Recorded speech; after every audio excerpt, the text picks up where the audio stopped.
Hey there, welcome again to my YouTube channel. This is the final approach to find the solution to the problem. Implement an algorithm to find if a string contains all unique characters or not. This is the fourth approach. If you haven't seen the first three approaches, I'd encourage you to see it first. The links are in the description and in the I button at the top right corner of your screen. Here, in the fourth approach, I will try to make the space complexity of 1 while keeping the time complexity of n. This approach is strikingly similar to the third approach that we discussed in the previous video.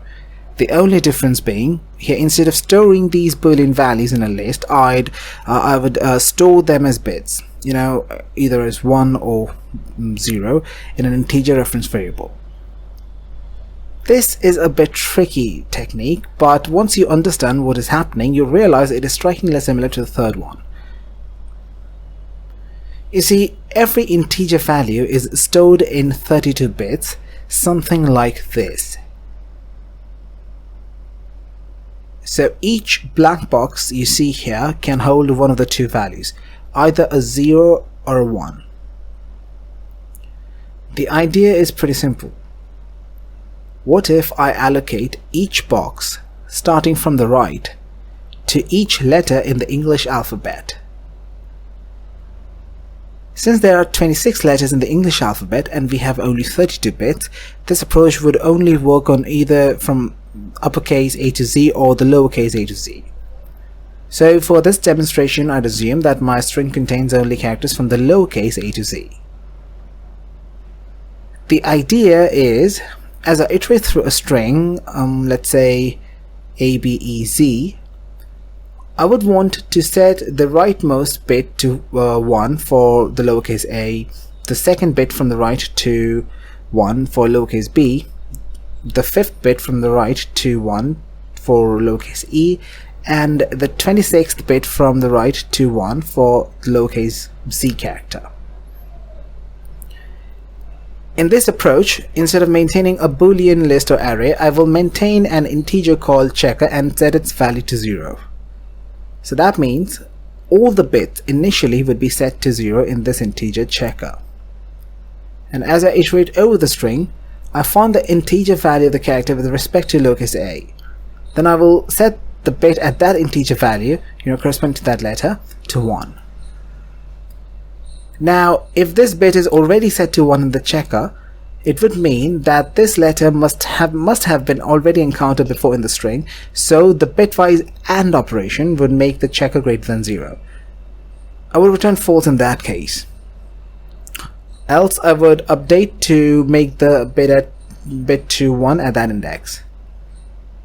Now, before I type the code for you in the editor, I want to show you how it would work in Python, and I want you to see with your own eyes. So over here, I've already typed the code for illustration here in the rough tab. As you can see, in line number 1, I'm creating an integer called checker with the value 0 stored in it. So it would look something like this. Each of the 32 bit over here would be set to 0 like this. Then on line number 3 over here, this variable bit at index is storing the ASCII value of the letters with respect to the ASCII value of lowercase a. So the bit at index for, let's say, lowercase d would be 3 because the difference between the ASCII value of lowercase d and a is 3. The code in line number 6 is telling the machine to left shift 3 by 1, or in other words, raise the value of 2 by 3. So the output of line 6, as you can see in the console over here, is 8, corresponding to 2 to the power of 3. The reason I'm doing this is because I want to set the bit at the 4th position to 1. Why the 4th position, you may ask? Well, it's because, as per our example, I want to set the bit corresponding to the lowercase d, which is the 4th letter in the English alphabet, to 1, essentially telling the program that the 4th letter has been encountered in the string. The line number 9 is printing how the integer would look at the binary level, once I set the 4th bit to 1. I would do this for all characters in the string. And if anywhere there is a repeated character, the bit at its corresponding index would already be set to 1, and in this case I would want my function to return me false. To it, in line number 11, I'm performing the bitwise AND operation to precisely check the aforementioned. I'll apply this using the if condition in a moment. So let's jump onto our editor over here. Over here, I'm creating the fourth function called unique characters for, which would take in a string. Then I'd initialize the checker integer to 0.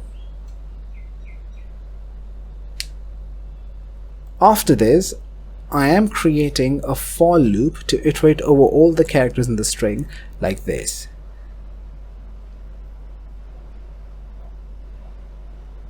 Inside this loop, the bit at index variable would store the ASCII value of the ith character with respect to lowercase a.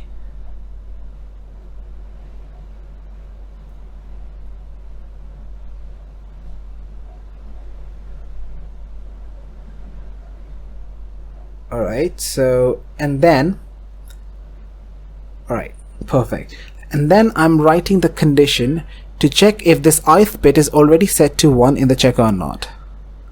So let me write the if conditions. It would be kind of a nested if condition, like this. And if it is already set to 1, I will return false. So let me complete typing it.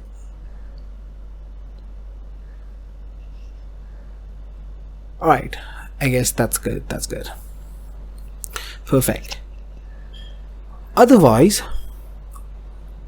right, now we can do. Otherwise, I will update and continue by setting that bit in the checker by saying checker equals checker bitwise OR operator 1 left shift bit index. Like this.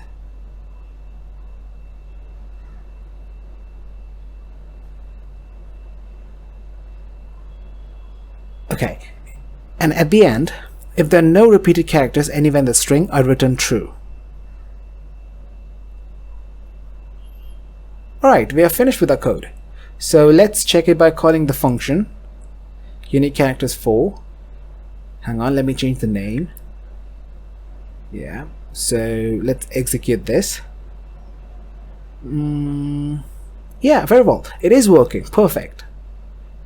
So as you can see over here, since I'm using only one for loop to iterate over the string only once, the time complexity is of n, and since I'm not using any extra data structure, you know, by using any I'm not using any extra space by using any additional data structure, the space complexity is constant, is of 1. So if you've understood the video, be sure to share with your friends who might be prepping for an interview. Until next time, cheerio.